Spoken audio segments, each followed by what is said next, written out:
안녕하세요. 써니북 타임입니다. 오늘 준비한 것은 차라리 이기적으로 살 걸 그랬습니다. 연세대학교 심리학과 교수 김영훈 지음입니다. 이 책에서 맨 뒷부분 집단의 배신 아니요 라고 외쳐도 좋다 부분을 읽어드리겠습니다. 기괴한 풍습이 전해지는 이유. 중국에서 10에서 20세기 초반까지 1000년 동안 유행했던 전족에 대해 들어본 적이 있을 것이다. 인위적으로 여자아이의 발을 묶어 성장하지 못하게 하는 전통 풍습이다. 5살 때부터 시작하는 이 풍습은 발의 형태를 기형적으로 변형시켜 때로는 걷는 것조차 불편하게 만든다.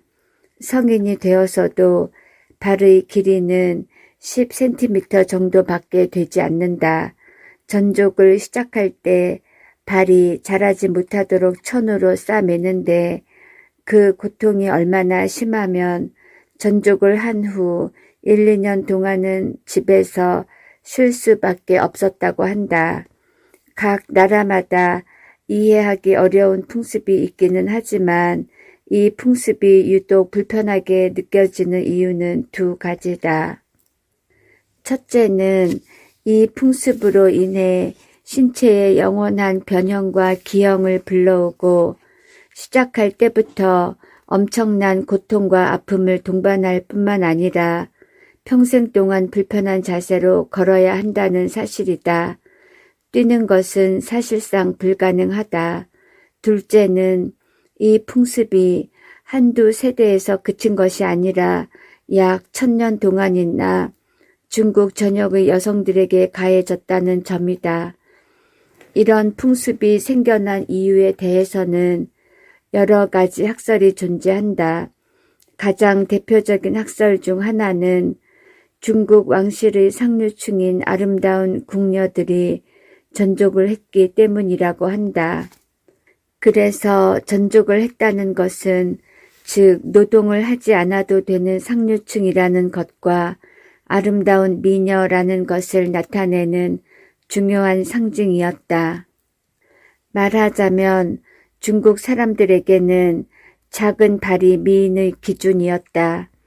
그 후로 1000년 동안 중국 사람들은 이 미인의 기준을 갖추기 위해 5살 때부터 고통을 감내하며 평생 불편한 발로 살아야 했다. 우리가 보기에는 합리적이지도 논리적이지도 않은 이런 미의 기준이 1000년 동안 중국에서 유지되었던 이유는 무엇일까? 정확한 출처는 찾을 수 없지만 문화 심리학에서 종종 인용되는 원숭이 이야기가 있다. 원숭이 5마리가 한 우리에 있다. 편의상 1번, 2번, 3번, 4번, 5번 원숭이라고 하자. 우리 안에는 사다리가 있고 그 꼭대기에는 바나나가 걸려 있다. 1번 원숭이가 바나나를 먹기 위해 사다리에 올라서자 1번 원숭이를 포함해 모든 원숭이에게 차가운 물을 뿌린다. 잠시 뒤에 2번 원숭이가 바나나를 먹기 위해 사다리에 올라서자 또다시 모든 원숭이에게 차가운 물을 뿌린다. 그런 뒤 물을 뿌리던 스프레이의 작동을 멈춘다. 물론 원숭이들은 이 사실을 모른다. 잠시 뒤 3번 원숭이가 바나나를 먹기 위해 사다리에 올라서려고 하자 이때 신기한 일이 벌어진다. 지켜보던 4마리의 원숭이들이 바나나를 먹기 위해 사다리에 오르려는 3번 원숭이를 막아선다. 물을 뿌리지도 않았는데 모든 원숭이들이 협력해서 3번 원숭이를 막는 것이다. 이때 1번 원숭이를 우리에서 꺼내고 새로운 원숭이 한 마리를 우리 안에 넣는다. 편의상 6번 원숭이라고 하자 어떤 일이 벌어질까? 당연히 새로 들어온 6번 원숭이도 바나나를 먹기 위해 사다리에 오르려고 한다. 본능적인 행동이다. 그러자 4마리의 다른 원숭이들이 6번 원숭이를 공격하며 사다리에 올라서지 못하게 한다. 6번 원숭이는 그 후에도 몇 번 사다리에 오르려고 시도하지만 다른 원숭이들이 강력한 공격과 저지로 결국 바나나 먹는 것을 포기한다. 이때 2번 원숭이를 우리 밖으로 꺼내고 대신 새로운 7번 원숭이를 우리 안에 넣는다. 예상대로 7번 원숭이도 바나나를 먹기 위해 사다리에 오르려고 한다. 그러자 다른 원숭이들이 7번 원숭이를 공격하며 사다리에 못 오르게 한다. 그런데 여기에는 6번 원숭이도 포함되어 있다. 신기한 것은 6번 원숭이는 한 번도 찬물을 뒤집어 쓴 경험이 없다는 점이다. 이제 우리 안에는 찬물을 경험한 3번, 4번, 5번 원숭이들과 찬물을 경험하지 않은 6번, 7번 원숭이가 있다. 이번에는 3번 원숭이를 빼고 새로운 8번 원숭이를 대신 우리에 넣는다. 역시나 8번 원숭이가 바나나를 먹기 위해 사다리에 오르려고 하자 다른 원숭이들이 강력하게 공격하며 저지한다. 6번과 7번 원숭이도 적극적으로 참여해 8번 원숭이를 저지한다. 하지만 6번과 7번 원숭이는 왜 자기들이 8번 원숭이를 저지하는지 모른다. 찬물을 경험해보지 못했기 때문이다. 이번에는 4번과 5번 원숭이도 새로운 9번 원숭이와 10번 원숭이로 교체한다. 9번과 10번 원숭이도 바나나를 먹기 위해 사다리에 올라서려 하지만 다른 원숭이들이 강력한 공격과 저지로 바나나 먹는 것을 포기한다. 이제 우리 안에는 찬물을 뒤집어 쓴 경험을 한 원숭이가 한 마리도 없다. 그리고 어떤 원숭이도 바나나를 먹기 위해 사다리에 오르려 하지 않는다. 원숭이들 입장에서는 바나나를 먹기 위해 사다리를 오르는 것이 너무나도 자연스러운 일이지만 적어도 이 우리 안에서는 그런 자연스러운 일이 일어나지 않는다. 특별한 일이 생기지 않는 한 이 우리 안에 있는 원숭이들은 수백 년이 흘러도 누구 하나 사다리 꼭대기에 매달려 있는 바나나를 먹으려 하지 않을 것이다. 타인의 행동을 따라하는 것은 사회적 동물의 필연일까? 이 원숭이 이야기는 인간이 어떻게 문화를 만들고 유지해 나가는지에 대한 몇 가지 중요한 단서를 제공한다. 첫째는 사람들은 다른 사람들의 행동을 참고해 상황을 판단하고 행동을 결정한다는 것이고, 둘째는 많은 사람들이 취하는 행동에는 합당한 이유가 있다고 판단해 적극적으로 동조한다는 것이다. 이런 인간의 특성은 상당히 효율적이고 환경 변화에 쉽게 적응하도록 한다. 그래서 이런 특성이 발달한 사람은 사회생활을 잘하기도 하고 눈치 빠른 사람이라는 평을 받기도 한다. 반대로 이런 특성이 부족한 사람은 눈치가 없거나 사회성이 떨어지는 사람으로 낙인 찍히기도 한다. 낯선 상황에 처했을 때 남들이 어떻게 행동하는지를 유심히 관찰하는 것은 아주 중요하다. 맞닥뜨린 상황을 파악해 적절하게 대처할 수 있기 때문이다. 이런 능력이 없는 개인은 험한 세상에서 살아남기 어려울 수도 있다. 당신이 출근을 하기 위해 전철을 탔다고 가정하자. 그런데 전철에서 내리자 먼저 내린 사람들이 갑자기 출구 쪽으로 빠르게 뛰어간다면 당신은 어떻게 하겠는가? 나는 당신이 100% 쏜살같이 뛰어갈 것이라고 확신한다. 어쩌면 다른 사람보다 더 빨리 뛸지도 모른다. 왜 출구 쪽으로 빨리 뛰어가는지도 모른 채 말이다.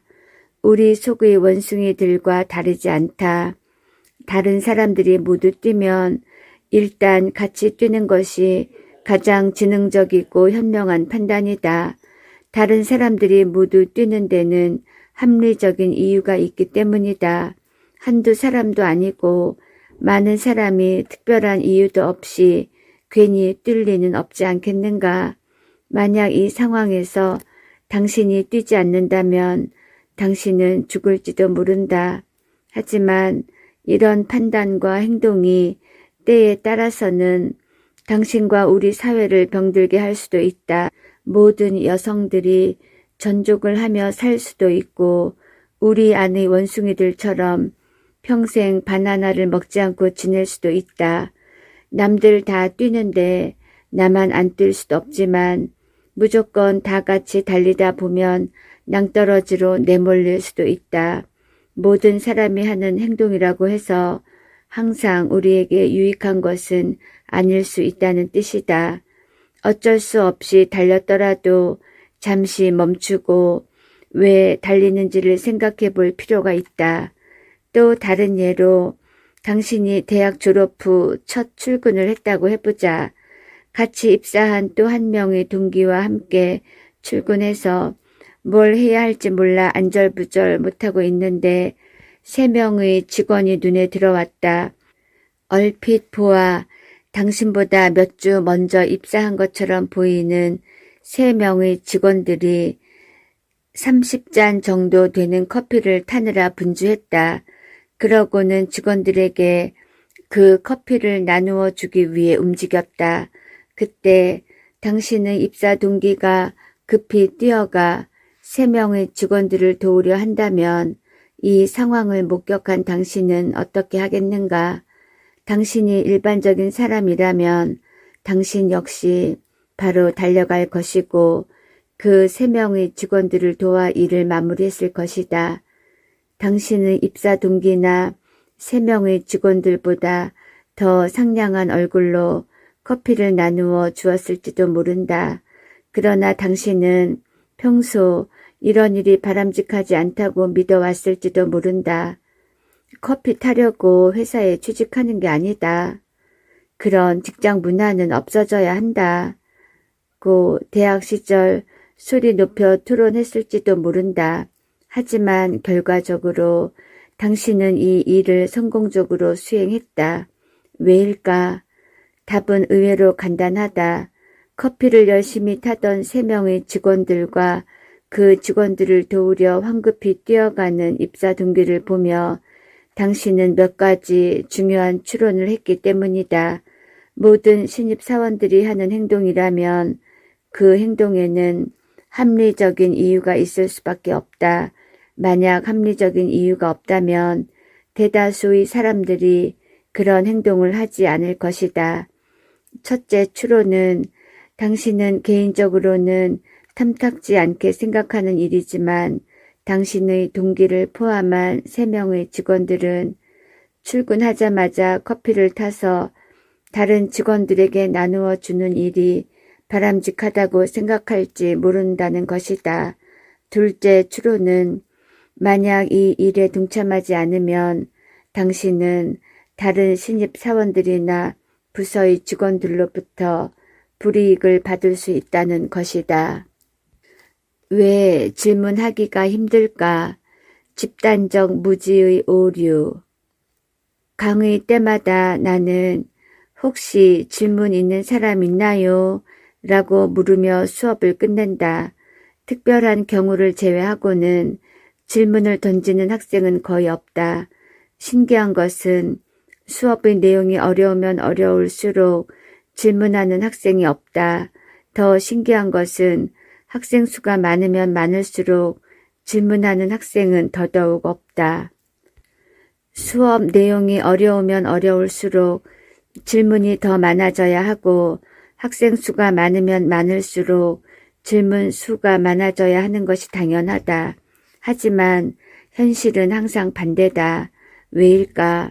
학생들은 수업을 듣다가 모르는 부분이 있으면 당연히 질문하고 싶어진다. 그런데 질문을 하기 전에 일단 다른 학생들의 반응을 살핀다. 위에서 이야기했던 것처럼 어떤 행동을 하기 전에 다른 사람들의 행동을 살피는 것은 매우 지능적이고 현명한 생존 전략이다. 주위를 살펴보자 아무도 손을 들지 않았다면 이때 질문을 하려던 학생은 두 가지 추론을 한다.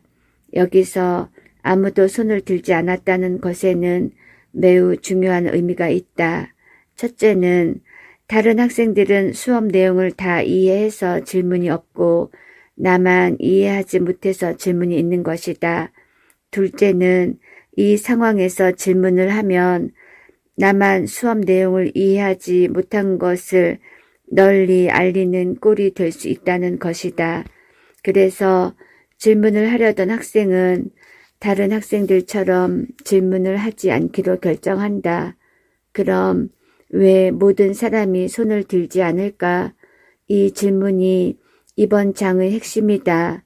이유는 다른 학생들 역시 주위를 살피고 추론하고 결정하는 과정을 똑같이 그리고 동시에 하고 있기 때문이다. 질문을 하려던 학생이 주위를 살필 때 다른 학생들도 마찬가지로 주위를 살폈던 것이다. 그리고 다른 학생들이 손을 들지 않은 것을 보고 똑같은 추론을 한 것이다. 심리학자 데니엘 카츠와 플로이드 올포트는 이런 현상을 집단적 무지라고 정의했다. 사람들이 집단적으로 어리석은 생각과 추론을 바탕으로 올바르지 않은 결정을 한다는 것이다. 실제적으로는 모든 학생들이 질문이 있었다. 하지만 그들 모두는 서로 손을 들지 않는 모습을 보고 자기를 제외한 모든 학생들이 질문이 없다고 이해했다. 그래서 손을 들면 창피를 당할 것이라고 생각했다. 서로가 서로를 바보스럽게 만들고 있었던 것이다. 내가 손을 들지 않음으로써 다른 학생들로 하여금 질문을 하지 못하게 만들고 다른 학생들이 손을 들지 않음으로써 나로 하여금 질문을 하지 못하게 만든 것이다. 그래서 결국에는 아무도 질문을 하지 않았다. 집단적으로 바보짓을 하고 있는 것이다. 본인의 의사를 표현하기 전에 다른 사람들이 어떤 행동을 하는지 혹은 어떤 의사를 표현하는지를 먼저 살피면 이 같은 오류에 빠지기 쉽다. 강의를 하는 입장의 나로서는 모든 학생들이 수업 내용을 잘 이해했다고 생각하는 오류를 범할 수 있다. 질문은 교육에서 가장 중요한 부분이다.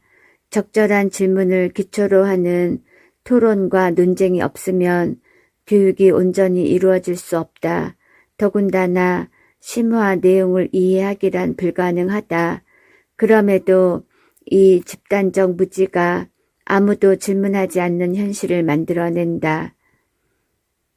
이 현상을 주목해야 하는 이유는 우리가 경험하는 많은 개인적 그리고 사회적 불행과 비극들이 이로부터 발생하기 때문이다. 한 사회의 구성원들이 특정한 관습에 대해 개인적으로는 반대하지만 다른 사람들이 그 관습을 따르는 것을 보면서 그들 모두가 그 관습에 찬성한다고 생각할 수 있다. 물론 다른 사람들도 관습을 따르는 나의 행동을 보면서 내가 그 관습에 찬성한다고 생각한다. 각 사회 구성원들은 자기만 이 관습에 동의하지 않는다고 생각한다. 이런 상황에서 나만 관습에 동조하지 않으면 다른 사람들이나 사회로부터 처벌받을 수 있다고 추론한다. 그래서 모든 사람들이 관습이나 다른 사람의 행동에 동조하게 되는 것이다. 모든 사람이 개인적으로 반대하는 행동을 다른 모든 사람들이 찬성한다고 생각해서 동조한다니 이 얼마나 우스꽝스러운 일인가. 이 현상을 바탕으로 앞에서 예로 들었던 문제들을 설명해 보자. 당신과 입사 동기 그리고 3명의 직원들, 이 5명 중 누구도 커피 타는 일을 바람직하게 여기지 않았을 것이다. 커피를 타야 하는 이유를 알 수 없었고 이해할 수도 없었다.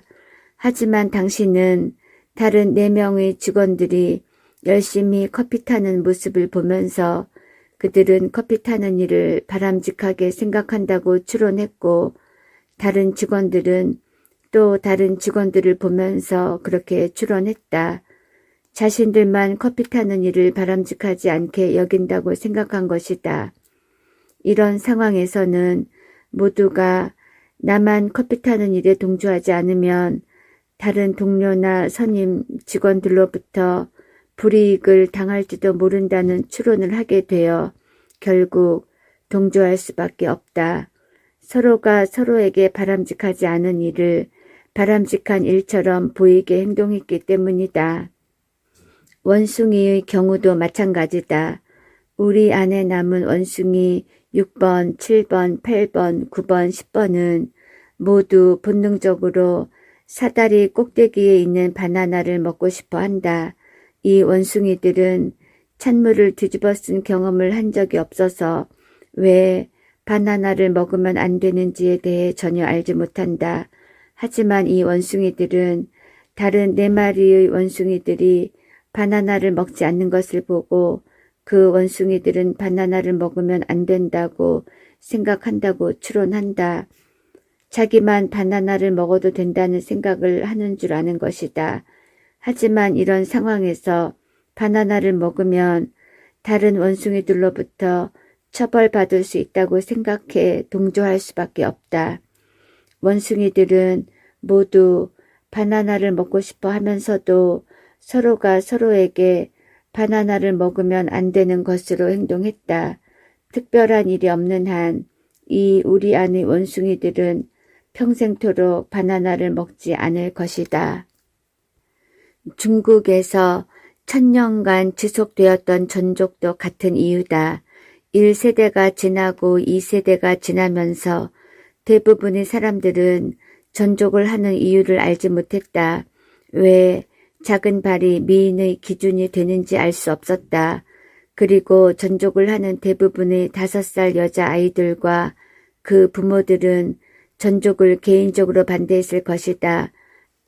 발에 엄청난 고통을 가하고 평생을 불편하게 살아야 하는데 전족을 좋게 생각할 사람이 어디 있겠는가.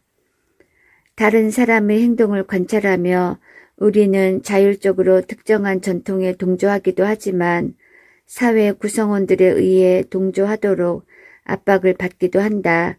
이 압박을 통해 전통이 강화되는 것이다. 어떤 전통이 유지될 때는 그 전통으로 항상 이익을 보는 집단이 있다.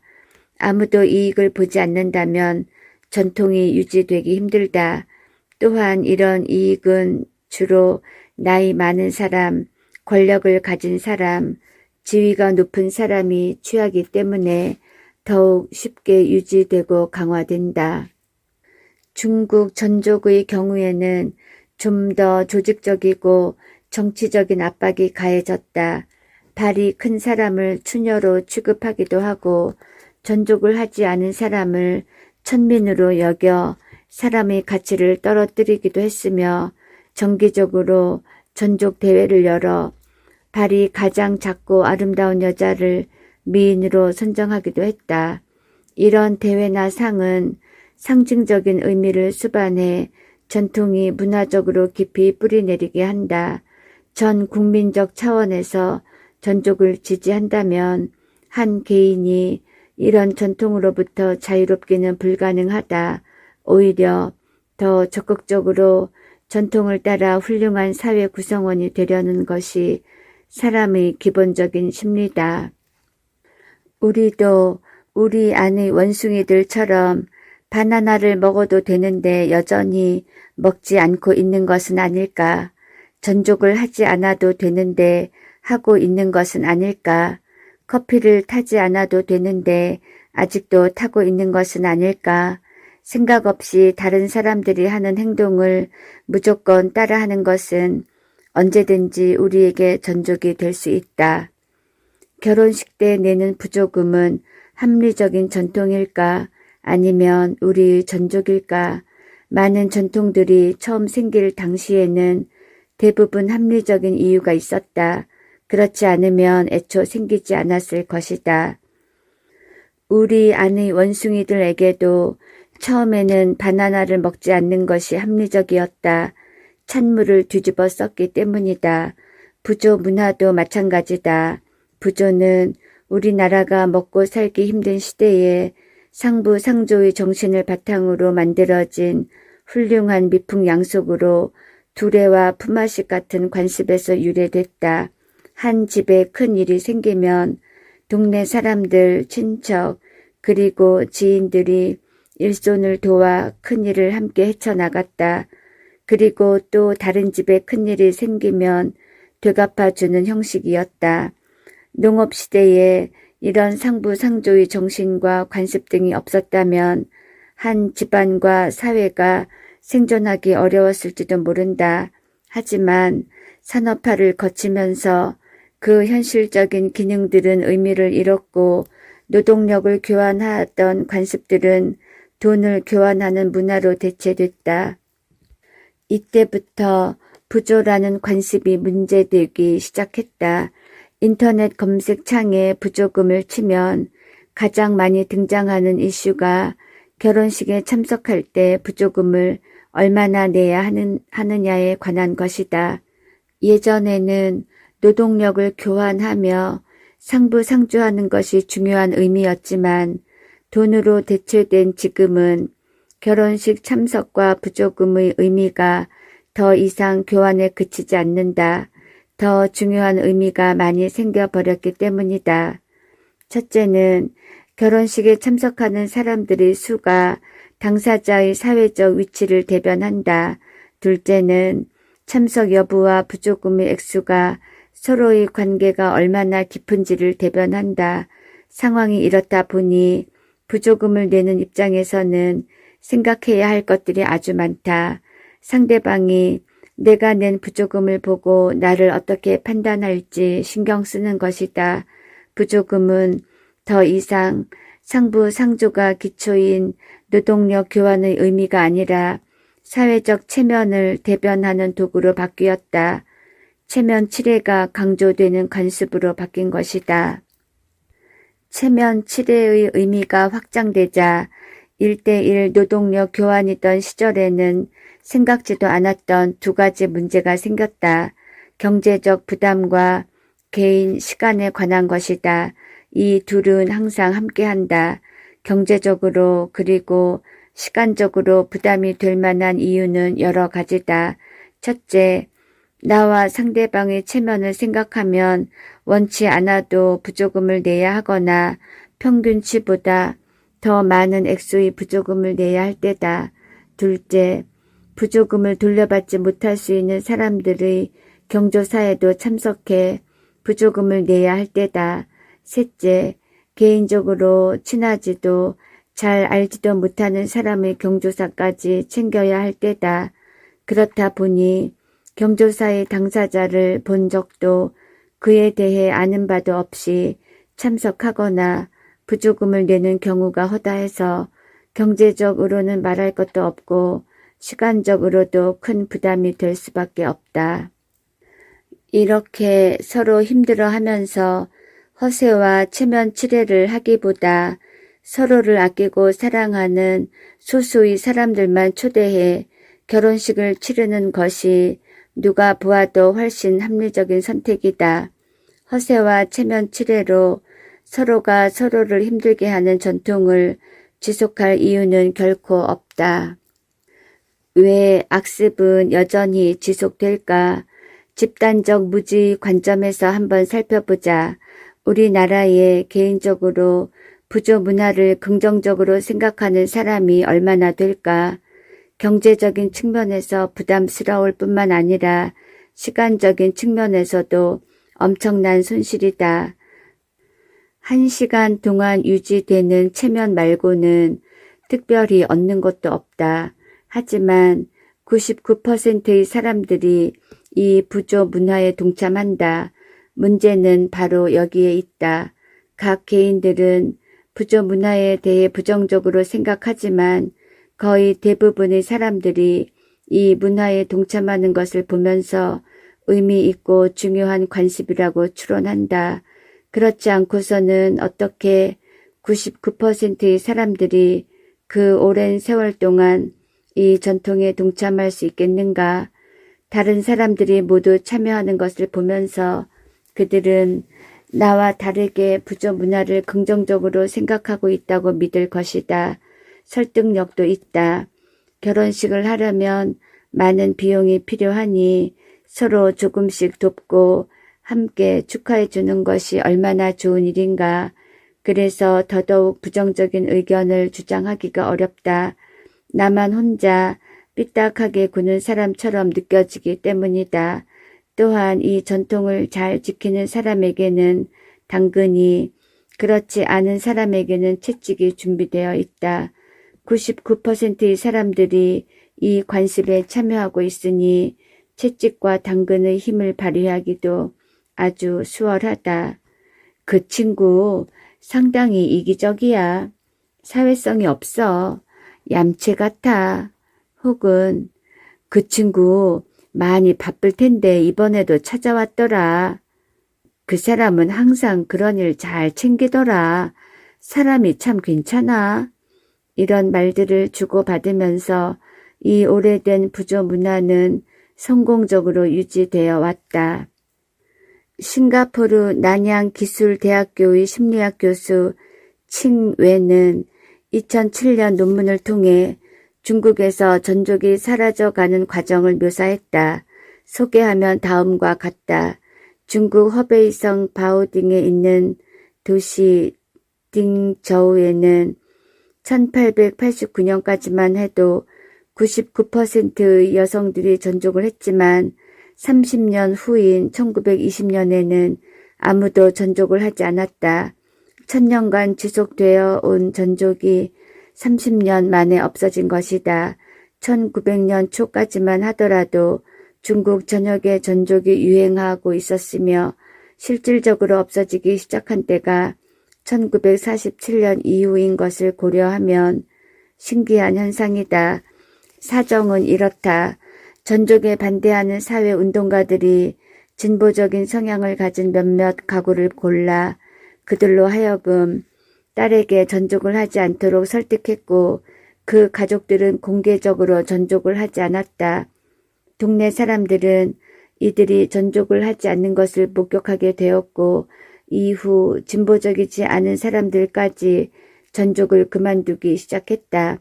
그 후 좀 더 많은 사람들이 전족을 그만두자 이에 대한 관습이 급속도로 힘을 잃기 시작하면서 급기야 이 도시에서 전족이 완전히 사라지게 됐다. 이 이야기의 핵심은 무엇일까? 전통이 만들어지는 과정을 이해하면 그 답이 보인다.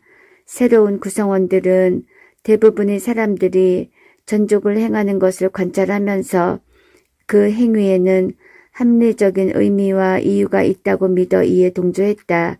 이런 상황 속에서 새로운 구성원들은 왜? 라는 질문조차 하지 않았다. 하지만 몇몇 사람들이 전족을 하지 않는 것을 목격하면서 사람들은 전족을 왜 해야만 하는지에 대해 생각하게 되었고 전통에 서서히 균열이 생겨났다. 대부분의 사람들이 개인적으로는 전족에 대해 긍정적이지 않았기 때문에 소수이긴 해도 그들에 의해 자행된 공개적 반대 행위가 쉽게 동조를 이끌어낸 것이다. 하지만 모든 사람이 전족을 하는 상황에서 한 사람이 이 관습을 반대하는 것은 거의 불가능한 일이다. 하지만 한 사람이라도 공개적으로 반대하면 천년의 관습이 무색할 만큼 순식간에 균열이 생긴다. 그것이 바람직하지 않다는 것을 공개적으로 이야기할 누군가가 필요하다.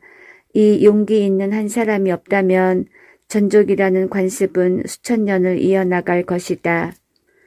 질문도 마찬가지다.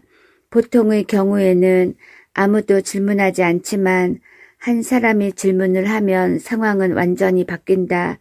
눈치만 살피던 많은 학생들이 질문을 쏟아내기 시작한다. 모든 학생들이 속으로는 질문을 하고 싶었기 때문이다. 다른 사람들이 질문이 없는 것처럼 행동했기 때문에 서로 질문을 하지 못한 것뿐이다.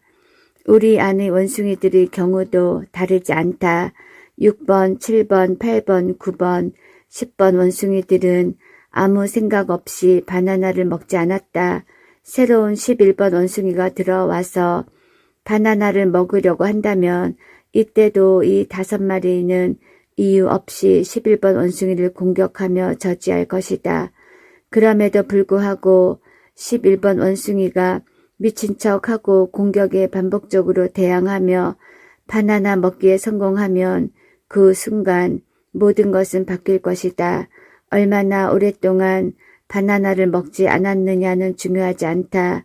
이 관습은 한순간에 무너지고 모든 원숭이들이 바나나를 먹을 것이다. 그렇다면 우리의 부조 문화도 언젠가는 없어질까?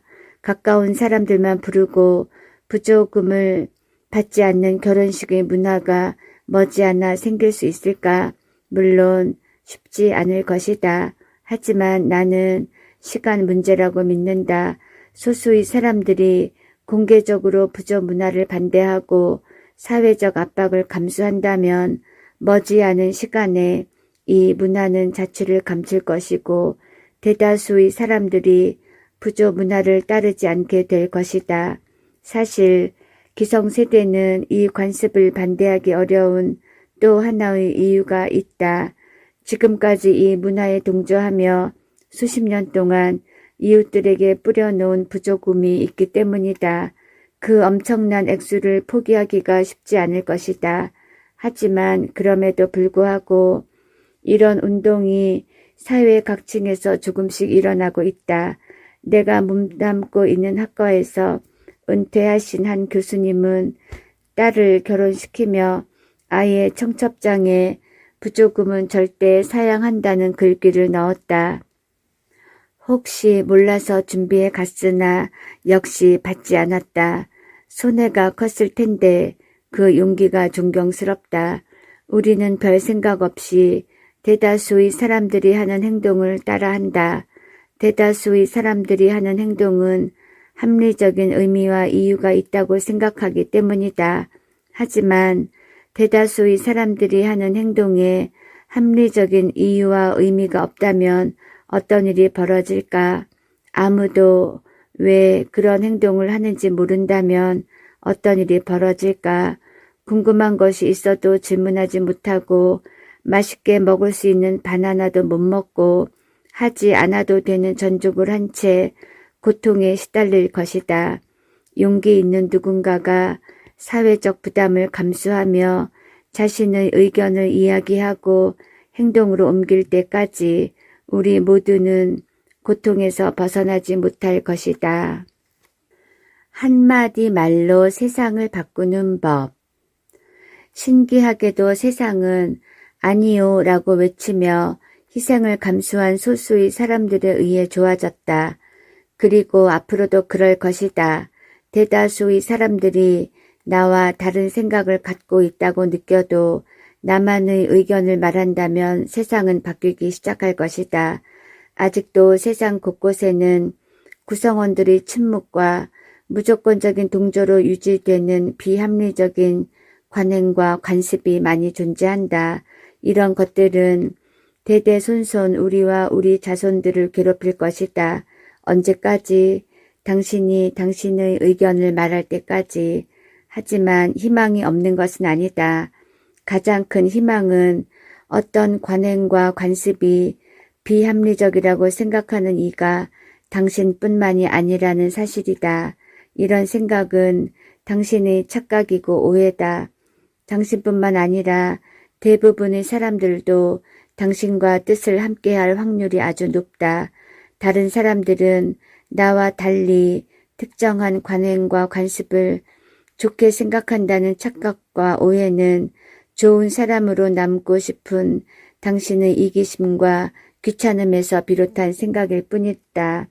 속으로 어느 사회성 없는 혹은 좋은 사람 되기를 포기한 멍청하리 많지 용감무쌍한 자가 당신을 대신해서 말해주기를 바라는 당신의 간절한 마음이 이것을 증명한다.